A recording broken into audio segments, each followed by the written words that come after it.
Bueno, pues buenas noches, hermanos, nuevamente. Qué bendición es poder estar aquí en la casa del Señor para escuchar su palabra. Recuerde que esa era en sí todo el propósito del pueblo de Israel cuando se reunían en las sinagogas. Ese era algo que Dios había establecido porque sabía de la importancia que tenía el que su palabra fuera comunicada, fuera repetida, fuera recordada constantemente por su pueblo. Y pues nosotros, por así decirlo, somos parte de ese pueblo ahora en este nuevo pacto que Él ha hecho con la iglesia. Ahora somos parte de su pueblo. Y por eso siempre que sea una oportunidad el poder reunirnos y escuchar su palabra, pues va a ser una bendición. Muy bien, como lo hemos estado haciendo ya por varios miércoles, se me van los días, miércoles, vamos a proseguir, hermanos, o vamos a seguir en este estudio que estamos haciendo sobre la primera carta y la segunda carta de el apóstol San Pablo a los tesalonicenses. Y le hemos titulado a este estudio La segunda venida de Cristo, aunque dijimos que el énfasis que vamos a tener más bien es un énfasis doctrinal, práctico, porque aparentemente, aunque Pablo toca el tema de la segunda venida de Cristo, su principal propósito es cómo eso afecta la vida cotidiana, la vida diaria de los tesalonicenses. Ya hemos visto hasta el versículo 8, que fue donde terminamos la semana pasada, y esa sección dijimos que es parte de la tercera sección de su carta, que es la más larga, o que establecimos como la más larga en nuestro estudio. Dijimos que de los versículos 1 del capítulo 2, del versículo 1 hasta al final de la carta, podríamos decir que es lo que Pablo quiere es endoctrinar a los tesalonicenses para que ellos puedan vivir una vida realmente que agrada a Dios, que tiene la expectativa de la segunda venida de Cristo.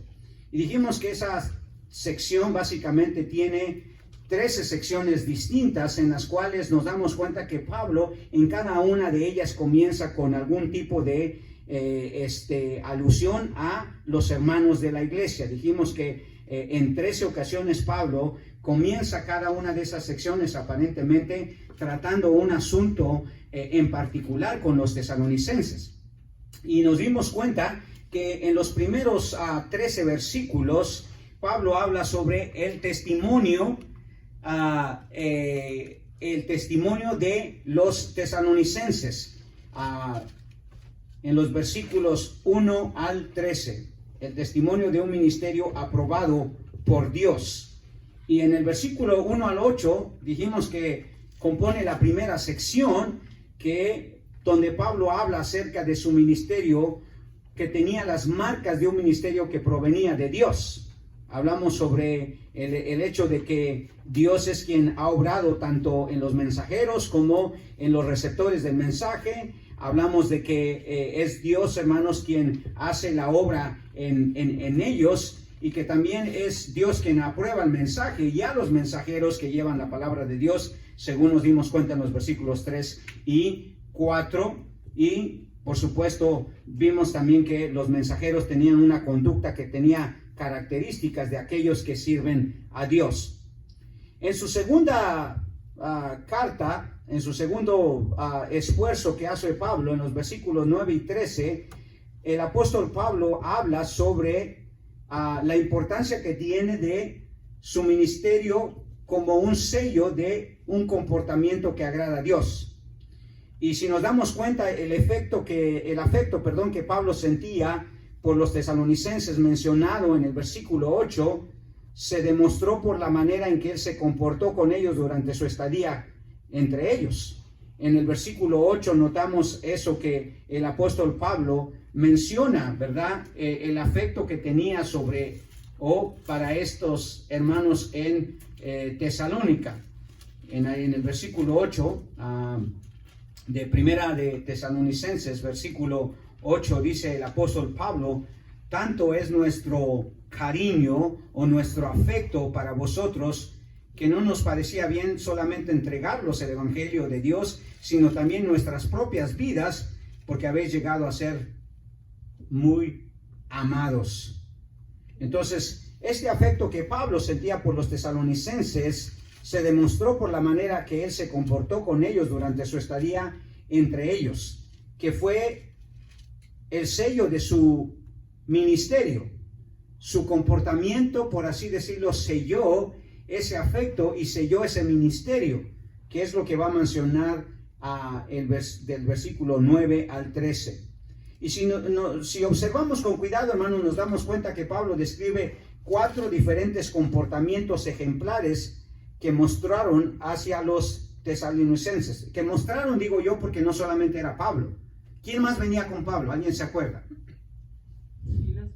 Silas y Timoteo. Nos dimos cuenta por lo que dice Lucas en Hechos capítulo 17, donde él describe cómo es que Pablo llegó a Tesalónica y todo lo que él hizo en Tesalónica, pero también describe a sus acompañantes, tal como lo hace Pablo cuando él introduce su carta a los tesalonicenses, hablando de Silas y Timoteo. Entonces el comportamiento no solamente era de Pablo, sino también de Silas y de Timoteo, sus acompañantes. Pero lo hace de una manera en que Pablo se describe más como un padre espiritual en esos versículos, que el comportamiento que Pablo tuvo hacia los tesalonicenses es como el de un padre. Y esa idea es la que maneja, por ejemplo, la Iglesia Católica, ¿verdad? Por eso a los ministros de ellos les llaman padres o sacerdotes, ¿verdad? Porque tienen varias funciones, como guías espirituales son los padres espirituales. Bueno, de esa manera es como Pablo veía su ministerio hacia los tesalonicenses. Y en los versículos 9 al 13, aparentemente Pablo toma la figura paternal para describir ese comportamiento que como padre espiritual había tenido con los tesalonicenses. Y el concepto de paternidad espiritual, hermanos, siempre era un sentir de Pablo hacia aquellos que ministraba. O sea, siempre él se veía como un padre espiritual. Y quizá si uno como pastor o como líder espiritual, ya sea de su familia, ya sea de algún ministerio en cuanto a la iglesia, tomar esa figura paternal nos ayuda, hermanos, porque requiere que tengamos un cierto tipo de comportamiento, ciertas características que se necesitan para ser un padre espiritual.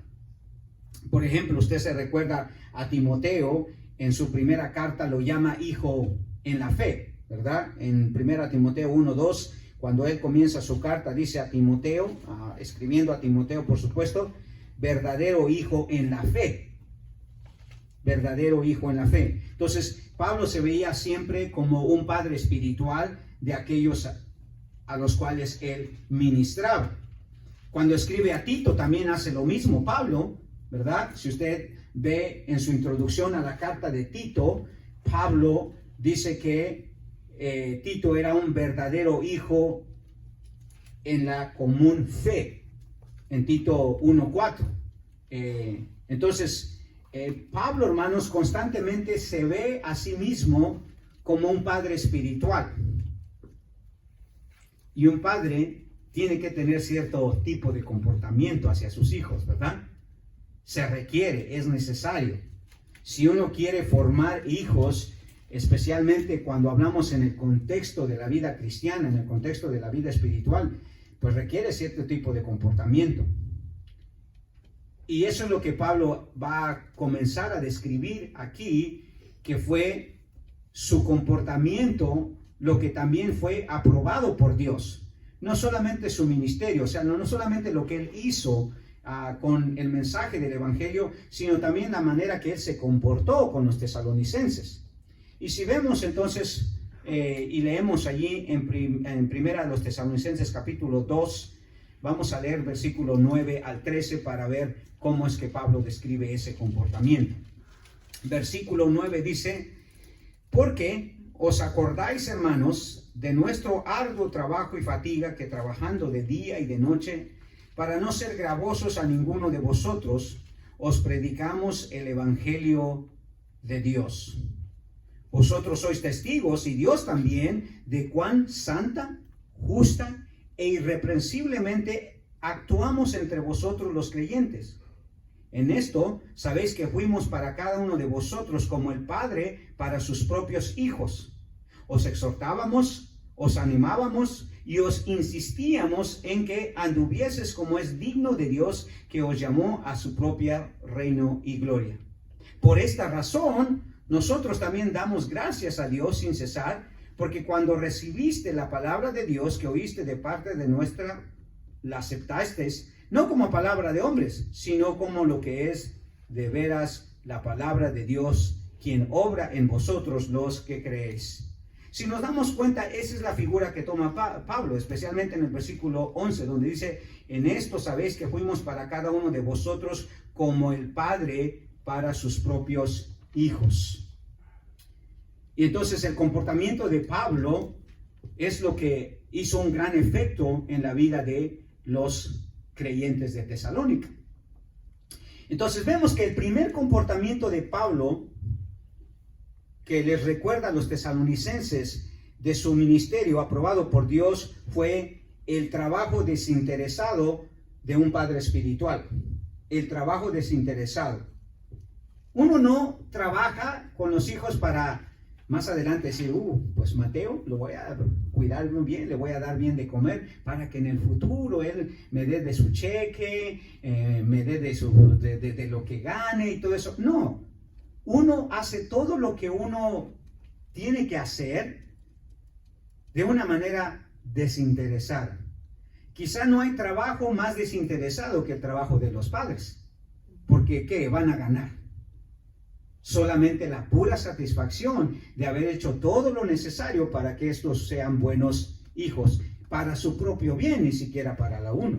Y eso es lo que dice Pablo, porque os acordáis, hermanos, de nuestro trabajo y fatiga, dice, como trabajando de noche y de día para no ser gravosos a ninguno de vosotros, os predicamos el evangelio de Dios. Pablo fue como ese padre. Trabajó arduamente, hermanos, duramente para el bienestar espiritual de los tesalonicenses sin cobrar. ¿Se acuerda quiénes le mandaban ayuda una y otra vez a él para poder hacer ese ministerio? ¿Se acuerda qué iglesia constantemente le mandó? ¿Quién? Los filipenses, ¿verdad? ¿Por qué? Porque él trabajó en medio de los tesalonicenses, hermanos, desinteresadamente. No estaba allí por dinero, no estaba allí por reconocimiento, no estaba allí por un estatus. Lo hizo desinteresadamente. Y el trabajo paternal desinteresado de Pablo hacia los tesalonicenses, hermanos, tenía un propósito de enormes intereses. Y allí es donde vemos que Pablo, hermanos, realmente lo hizo desinteresadamente. No tanto por los tesalonicenses, sino porque él tenía un interés mayor. ¿Cuál era el interés de Pablo? La predicación del evangelio de Dios, como dice el versículo 9, ¿verdad? Dice que, y trabajando de noche y de día, para no ser gravosos a ninguno de vosotros, os predicamos el evangelio de Dios. ¿Por qué Pablo trabajó tan desinteresadamente, hermanos? Porque en realidad su único interés no era ser reconocido como apóstol, no era ganar algún tipo de dinero, sino lo hacía porque él veía la predicación del evangelio como su máxima meta suprema de su vida. Ese era el interés de Pablo. No era el estatus, no era la posición, no eran las ganancias, no era el reconocimiento, era un trabajo completamente desinteresado, tal como lo hace uno como padre, ¿verdad? Uno no hace el trabajo de padre, se sacrifica y todo eso porque uno no quiere que lo reconozcan los hijos, que lo aplaudan los hijos, que lo aplauda la sociedad. Uno lo hace, ¿por qué? Porque tiene un interés mayor. ¿Cuál es el interés? El amor hacia ellos. Bueno, para Pablo era la predicación del evangelio. Esto mostró siempre una alta prioridad del ministerio de Pablo, hermanos, la entrega del evangelio. Él hacía todo lo que fuera necesario, hermanos, todo, porque los tesalonicenses estuvieran escuchando, recibieran la enseñanza y el mensaje del Evangelio. En 1 de Corintios capítulo 9, si usted se acuerda, el apóstol Pablo, hablando de esa prioridad que él tenía de la predicación del Evangelio, dice en el versículo 16 de 1 Corintios 9, miren lo que dice: pues si anuncio el Evangelio, no tengo por qué gloriarme, porque me es impuesta necesidad, y ay de mí si no os anunciar el Evangelio. Por lo cual, dice el versículo 17, si lo hago de buena voluntad, recompensa tendré, pero si de mala voluntad, la comisión me ha sido encomendada. ¿Cuál pues es mi galardón? Que predicando el Evangelio, presente gratuitamente el Evangelio de Cristo, para no abusar de mi derecho en el Evangelio. Por lo cual, siendo libre de todos, me he hecho siervo de todos para ganar a mayor número. Me he hecho a los judíos como judío, para ganar a los judíos. A los que están sujetos a la ley, aunque yo no esté sujeto a la ley, como sujeto a la ley para ganar a los que están sujetos a la ley. A los que están sin ley, como si yo estuviera sin ley, no estando yo sin ley de Dios, sino bajo la ley de Cristo. Para ganar a los que están sin ley. Me he hecho débil a los débiles, para ganar a los débiles. A todos me he hecho de todo, para que de todos modos salve a algunos. Y esto hago por causa, ¿qué dice? Del Evangelio, para hacerme copartícipe de él. Sí, el interés primordial de Pablo, hermanos, de su trabajo, de su arduo trabajo con los tesalonicenses, era que el Evangelio del Señor, el Evangelio de Dios, fuera enseñado, fuera proclamado. Y por eso trabajaba desinteresadamente como un padre espiritual. Recordemos, hermanos, en la expresión el Evangelio de Dios está implícita la plenitud de la doctrina que comprende la justificación, la glorificación y la santificación. Y Pablo usa ese término del Evangelio de Dios en 3 ocasiones más en esta carta. Si usted recuerda, en el versículo 2 menciona esto del Evangelio. Dice en el versículo 2, al contrario, a pesar de que habíamos padecido antes y habíamos sido maltratados en Filipos, como sabéis, tuvimos valentía en nuestro Dios para anunciaros, ¿qué dice? El Evangelio de Dios. Y repite nuevamente en el versículo 8 el Evangelio de Dios, y en el versículo 9 nuevamente el Evangelio de Dios. Habla, hermanos, de un mensaje especial, divinamente elaborado, divinamente planificado por el Señor. No era el Evangelio de Pablo, no era el Evangelio de la iglesia. La iglesia lo predicaba, Pablo lo enseñaba, pero el Evangelio era de Dios. Y ya sabemos que la palabra evangelio viene del griego evangelión, ¿verdad? Que significa buenas nuevas, buenas noticias. O sea, estas buenas noticias no venían de parte de Pablo, venían de parte de Dios mismo. Pero en ese Evangelio de Dios está implícita las obras que Cristo hizo: la justificación, la redención, la glorificación y la santificación. Entonces, el comportamiento espiritual de este padre espiritual que Pablo describe, hermanos, tenía 2 evidencias. Si usted ve ahí, dice que trabajaron, dice, con mucho trabajo, y ¿qué dice? Y fatiga. La palabra trabajo se refiere, hermanos, a una dificultad extrema. O sea, no fue fácil el trabajo que Pablo y Silas y Timoteo tuvieron con los tesalonicenses. Tuvieron que trabajar duramente. Duramente. Es un trabajo en extremo. Y, hermanos, esto debe recordarnos, hermanos, el ministerio no es algo fácil. Es trabajo, hermano. Es trabajo. Cualquier cosita que usted haga en el ministerio, hermanos, va a requerir trabajo. El trabajo del pastorado, hermanos, en estos 22 años, le estoy diciendo, ya por experiencia puedo decirle, no ha sido fácil. Es un constante mantenimiento de su mente, hermanos, estar pensando, tengo que enseñar, tengo que preparar, tengo que estudiar, tengo que leer, tengo que esto, y la semana apenas si me alcanza, hermanos, para yo poder. Y eso que somos una iglesia pequeña. Pero ¿sabe qué? Yo me he dado cuenta que tampoco eso no tiene nada que ver, hermanos, con el trabajo que tomo. Porque igual sería una iglesia de 10,000 personas, o una iglesia de 20 personas, si uno está predicando la palabra de Dios, es un trabajo arduo, hermano. Es un trabajo arduo. Y por eso Pablo dice, yo me comporté desinteresadamente, pero eso no le quitó dificultad y eso no le quitó esfuerzo agotador, porque dice que trabajó con fatiga. Nuestro trabajo y fatiga, dice, de cómo trabajando de noche y de día. Esto habla, hermanos, no solamente que hay que preparar la enseñanza, hay que orar por la enseñanza, hay que orar por los creyentes, hay que estar pendiente de eso y la semana se va en eso, hermanos. Apenas descanso un poquito el domingo y ya estoy pensando del miércoles. Apenas termina el miércoles, ya estoy pensando del domingo. Y apenas me alcanza el tiempo, hermanos. Aunque usted no crea, hermanos, preparar 3 o 4 enseñanzas a la semana, y eso que ahora estoy descansando porque no estoy dando clases en el seminario, hermano. Pero eso es algo que mantiene mi mente bien cansada, hermano. Es un trabajo difícil, hermano. Y con razón Pablo dice que trabajó y su esfuerzo fue agotador, fatiga. Estas dos palabras no solo se combinan para reflejar la actitud amorosa de la preocupación maternal descrita en el versículo 7. Pablo hace una alusión que su ministerio también fue como algo maternal, no solamente algo paternal. Mire lo que dice el versículo 7.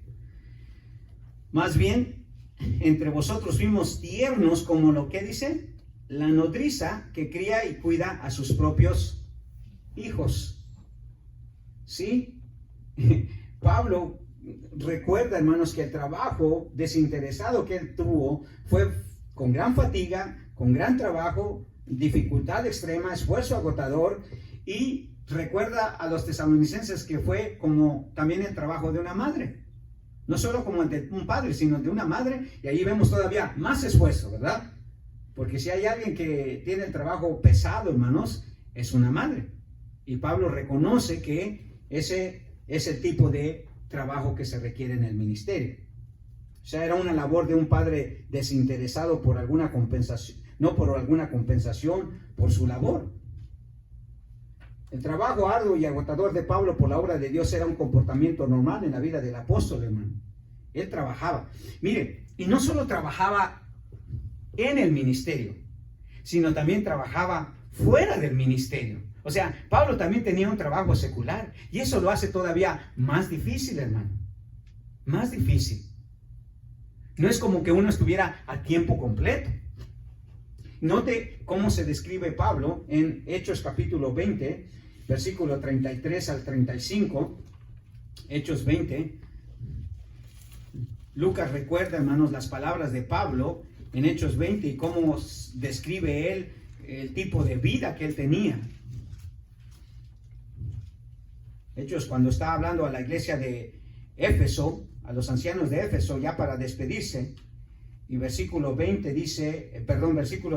dice, no he codiciado ni la plata, ni el oro, ni el vestido de nadie. O sea, era un trabajo desinteresado que Pablo era, no era por ganancia. Vosotros sabéis que estas manos proveyeron para mis necesidades y para aquellos que estaban conmigo.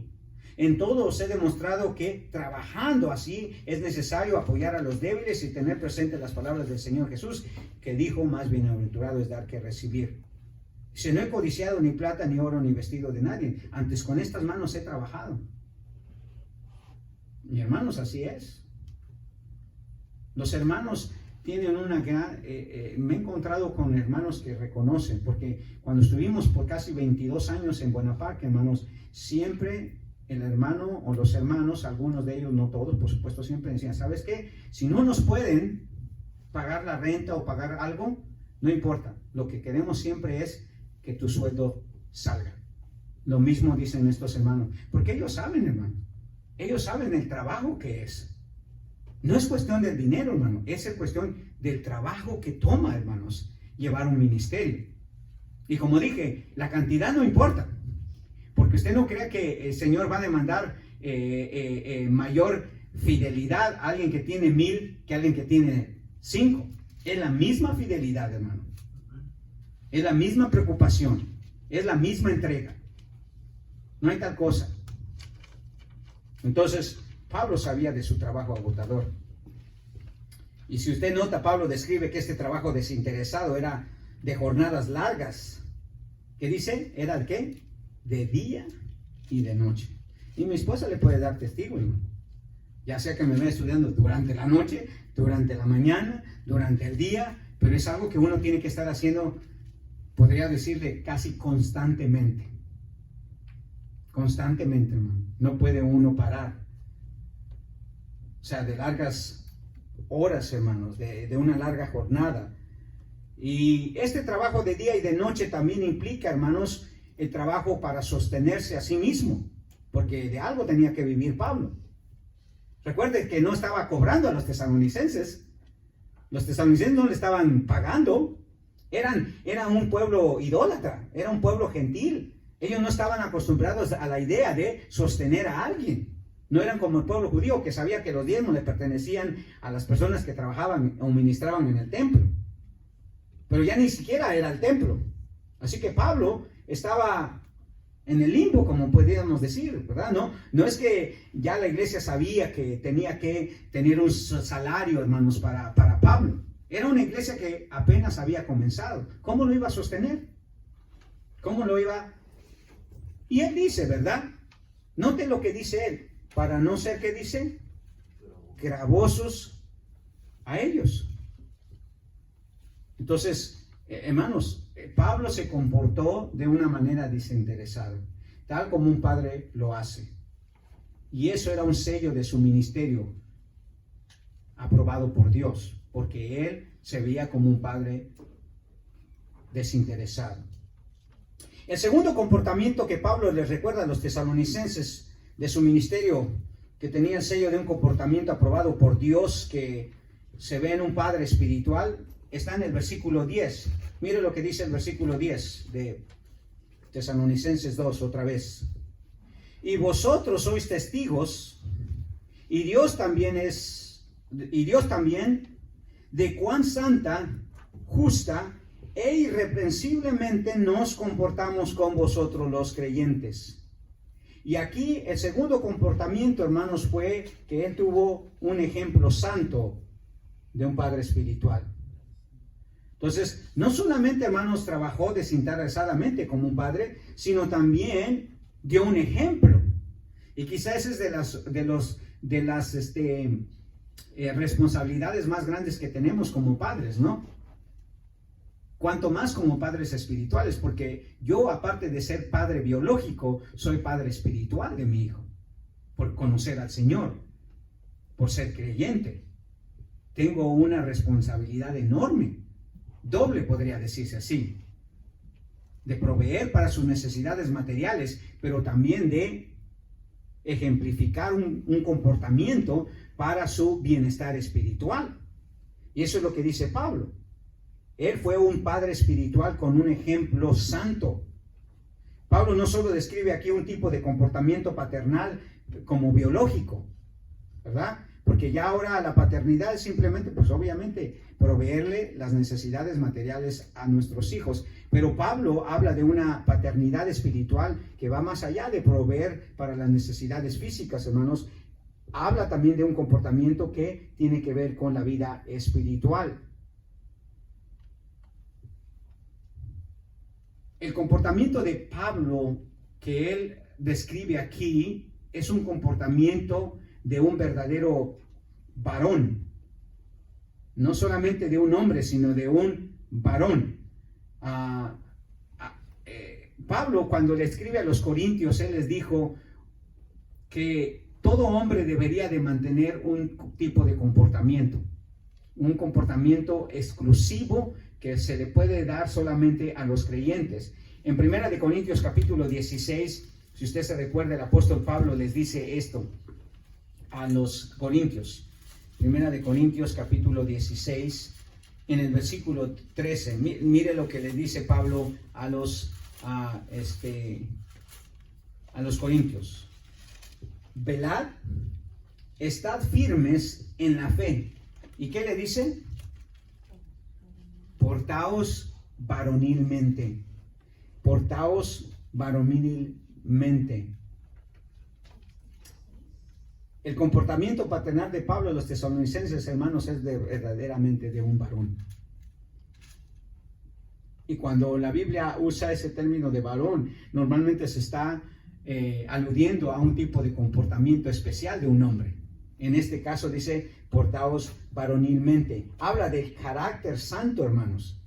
Habla de la ética y de la integridad que una persona como hombre debe de tener. Entonces el comportamiento paternal de Pablo por los tesalonicenses, hermanos, tenía una fuerte convicción desinteresada porque tenía 2 testigos que habían observado este comportamiento. Si nota usted, dice, había testigos terrenales que eran los tesalonicenses. Dice, vosotros sois testigos. Nadie mejor, hermano, que sus hijos para decirle a usted realmente quién es usted. A ellos no les podemos mentir, hermano. Es por eso que nuestro comportamiento tiene que tener un alto estándar de conducta, hermano.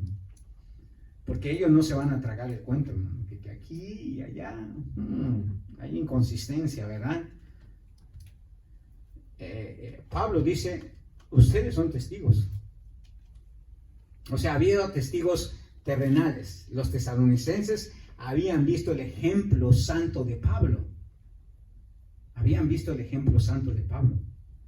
No podía él nada más decir, ¿se acuerdan cómo me porté yo? No, dice, ustedes fueron testigos. Ustedes fueron testigos. Y luego hay el testigo divino, que es Dios, ¿verdad? Ahí todavía va más allá Pablo. Porque dice que no solamente los testigos eran terrenales, sino también divinos. Y ya poner a Dios como testigo, hermanos, es que quiere decir que verdaderamente Pablo está diciendo aquí algo que es verdad. No iba a poner a Dios como testigo si él sabía que, mire, si uno de verdad es deshonesto, uno va a poder tener cualquier tipo de comportamiento, pero no va a poner uno de testigo a Dios. Y si lo hace, es un atribuimiento muy fuerte. Podemos, hermanos, decir, Dios es mi testigo, que igualito que me comporto aquí, me comporto allá. O que me comporto en este lado, o me comporto en este lado. Si usted tiene esa conciencia tranquila, hermanos, entonces usted no tiene ningún problema como Pablo de ejemplificar un carácter santo. Porque tiene testigos aquí abajo y tiene el testigo allá arriba.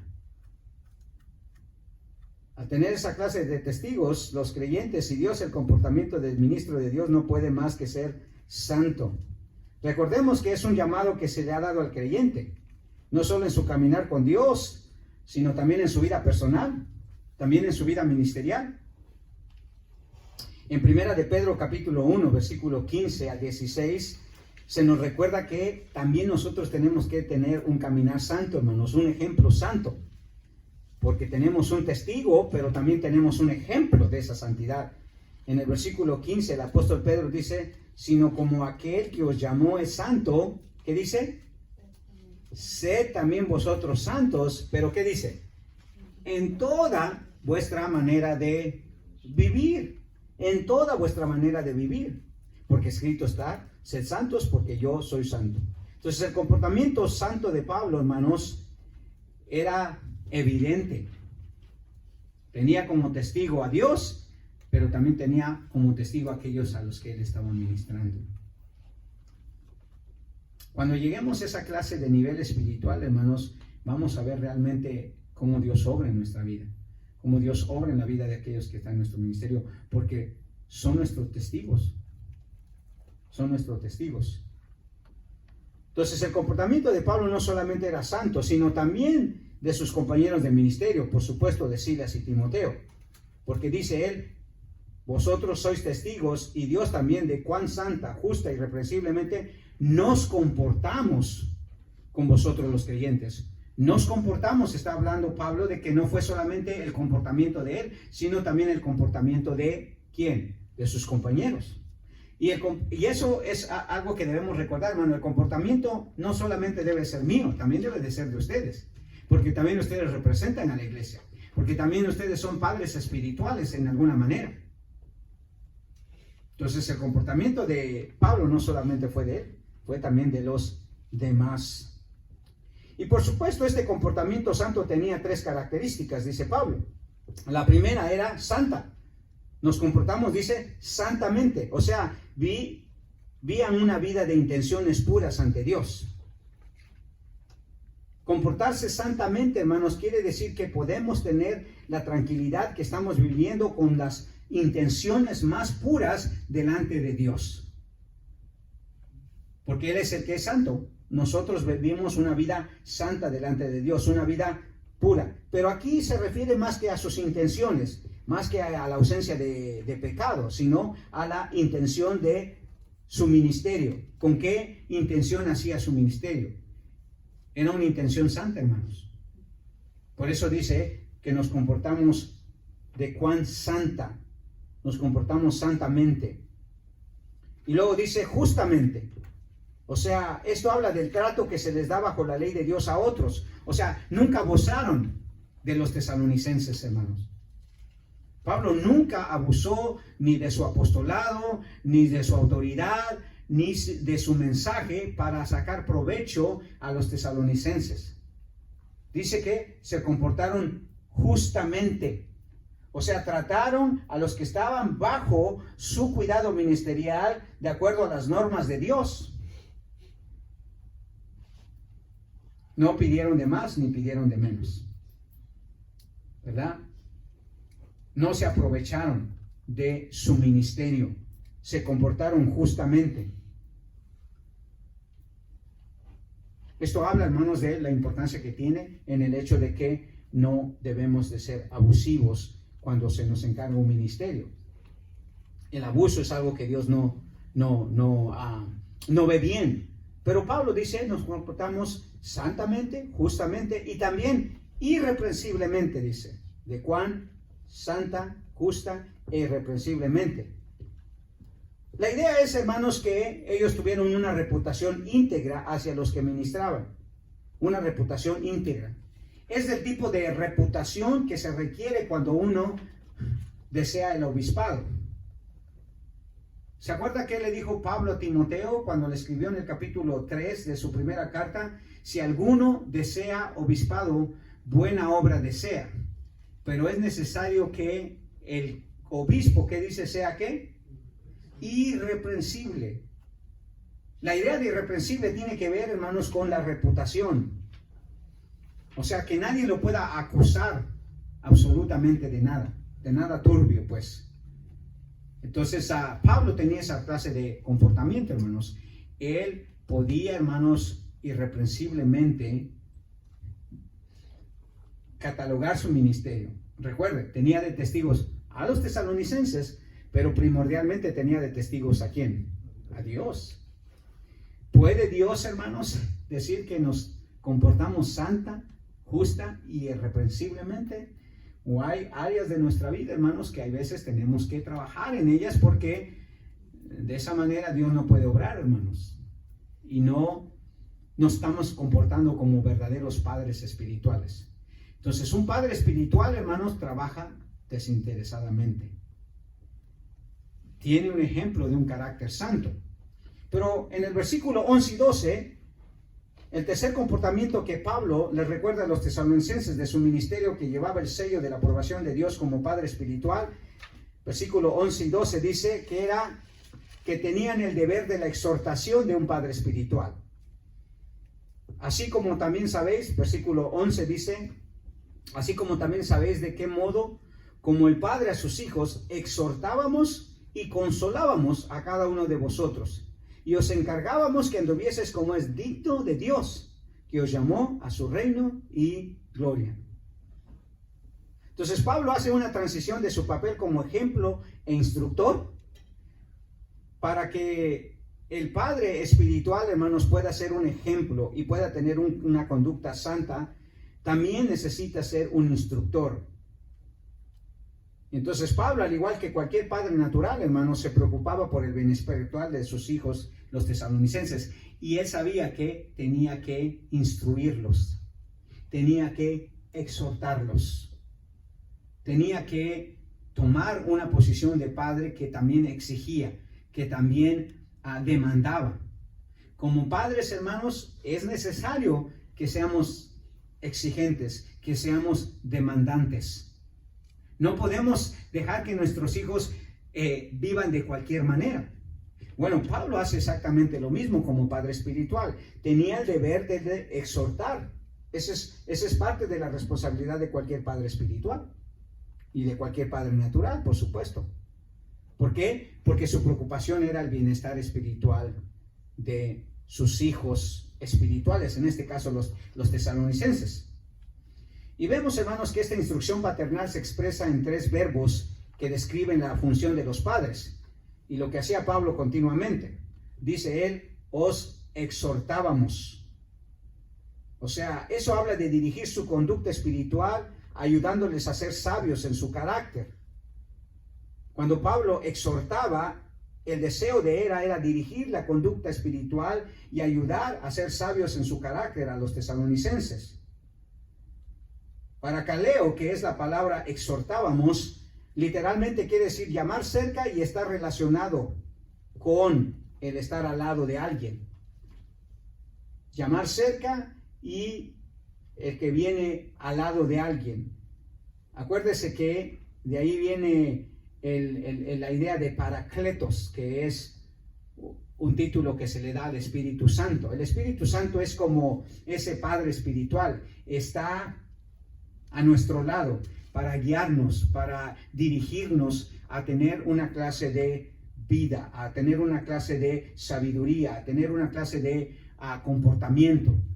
Entonces Pablo era como un Paracletos, alguien que estaba cerca para ayudar y dirigir con un propósito específico. El propósito específico era que se comportaran de cierta manera, ¿verdad? Dice que anduvieses como es digno de Dios. Ese era el propósito de la exhortación. Ese era el propósito de dirigir su conducta espiritual y ayudarles a ser sabios en su carácter. ¿Para qué? Para que anduviesen como es digno de Dios. Pero también usa otro verbo que es consolábamos. Esto es la idea de motivar cariñosamente a mantener un estado de ánimo vigoroso. O sea, de no solamente, hermanos, demandar, sino también motivar. Porque a veces se puede volver uno un padre muy exigente, pero nunca motivar, nunca estimular, nunca animar a los hijos. Se vuelve uno muy radical, ¿verdad? Todo es, tráeme aquí, haz aquí, todo es aquí. No, también los hijos necesitan motivación. Y por eso Pablo dice, os consolábamos. El verbo consolábamos viene de parameteomai, que significa alentar con el sentido de consolar. Y es clave para ayudar al crecimiento espiritual a causa de la abundancia de los obstáculos y fracasos que los cristianos puedan experimentar.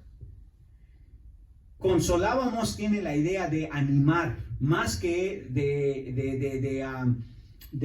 tener una simpatía. Tiene la idea de motivar.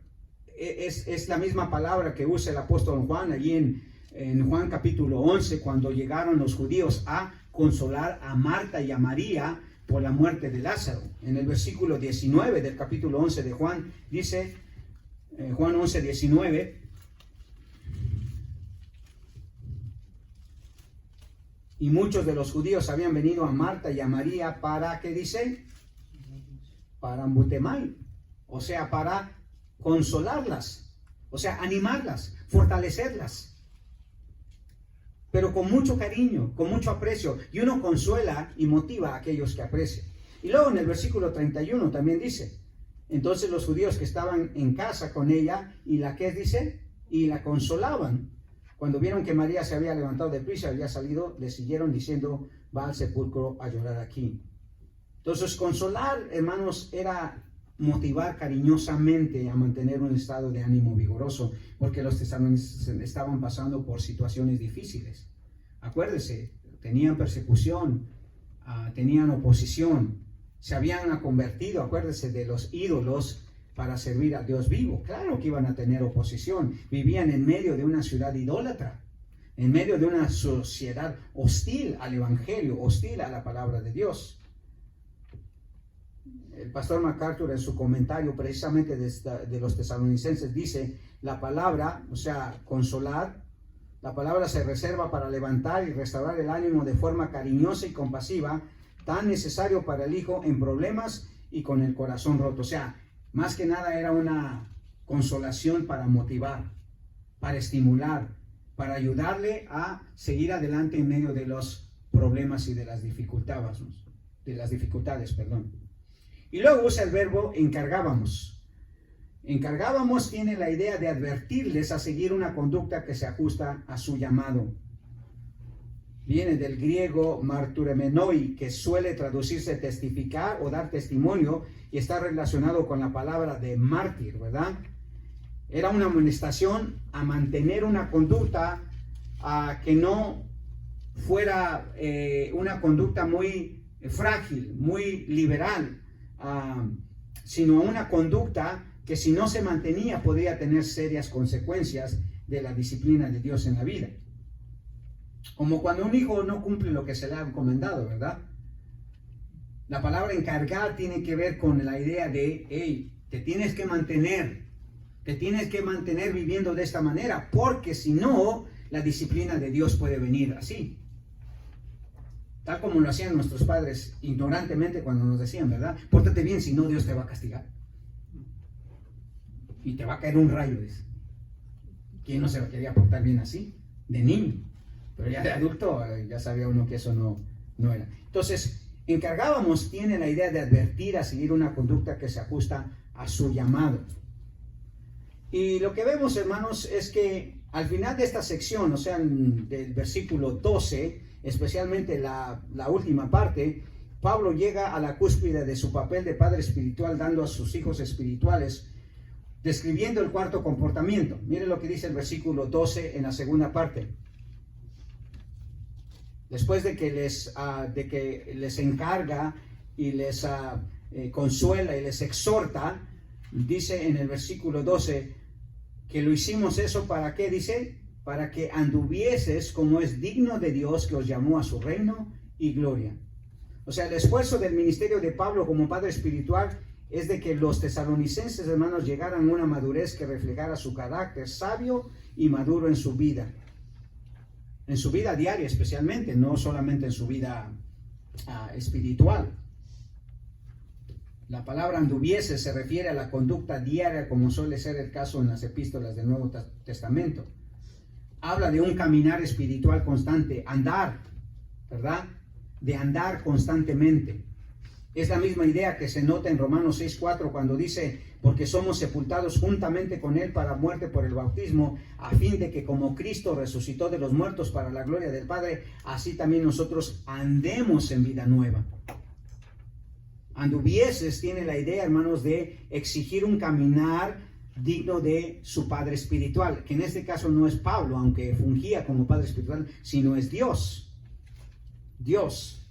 O en 2 de Corintios 5:7 dice, porque por fe andamos, no por vista. Y Pablo en Gálatas 5:16 dice, y a todos los que andan conforme a esta regla, paz y misericordia sea a ellos y a Israel de Dios, a los que andan conforme. Y cuando Pablo usa Dios que os llamó, se refiere a la elección que Dios había hecho de los tesalonicenses. Dice que anduvieses como es digno de Dios que os llamó. Habla de la elección de los tesalonicenses, que ya lo había hecho Pablo mencionarle su elección en el versículo 4 del capítulo 1, porque conocemos, hermanos amados de Dios, vuestra elección. De ese llamado se refiere Pablo cuando dice que es digno de Dios que os llamó a su reino y gloria. En el versículo 24 del capítulo 5 de Primera Tesalonicenses, Pablo dice, fiel es el que os llama, el cual también lo hará. Este llamó habla, hermanos, de la elección que Dios había hecho de los tesalonicenses. Dios llama a los que ha elegido, hermano. Los va a llamar, los va a traer a Cristo. Y de eso se refiere Pablo. Dice, tienen que andar como es digno de Dios, porque Él os escogió, Él os llamó. Entonces, Él lo que espera como Padre espiritual es que usted anden como es digno de Él, como es digno del Evangelio.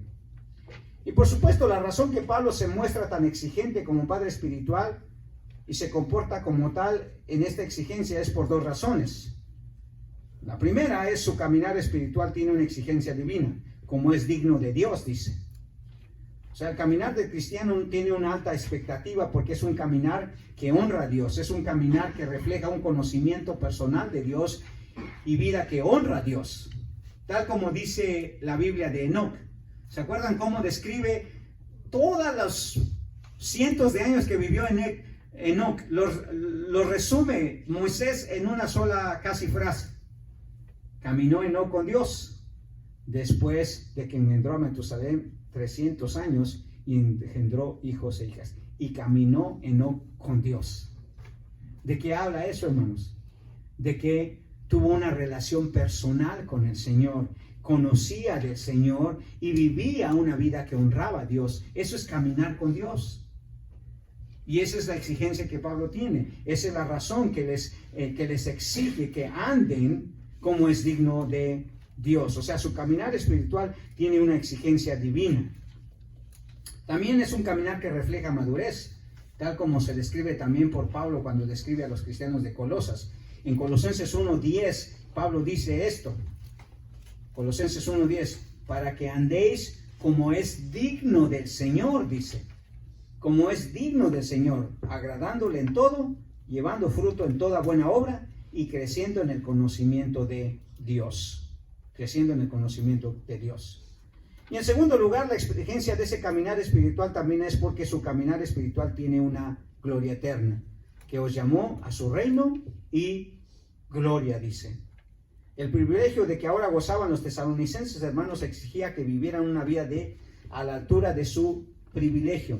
Dios les había abierto la entrada del reino glorioso de su Hijo y eso demandaba un caminar espiritual digno de ese privilegio, tal como lo describe el salmista, ¿verdad? Me has guiado en tu consejo y después me recibirás en gloria. Acuérdense, hermanos, Dios exige un cierto caminar en nuestra vida porque Él nos ha abierto las puertas de los cielos. Él nos ha abierto su gloria. Entonces, Pablo, como fiel ministro de Dios, hermanos, juntamente con Silas y Timoteo, tuvieron un ministerio que tenía un testimonio aprobado por Dios. Primero, porque su ministerio provenía de Dios, y segundo, su ministerio tenía las marcas de un ministerio aprobado por Dios. ¿Y cuál es el resultado cuando Dios aprueba lo que hacemos, hermano? Que Dios obra, que Dios obra.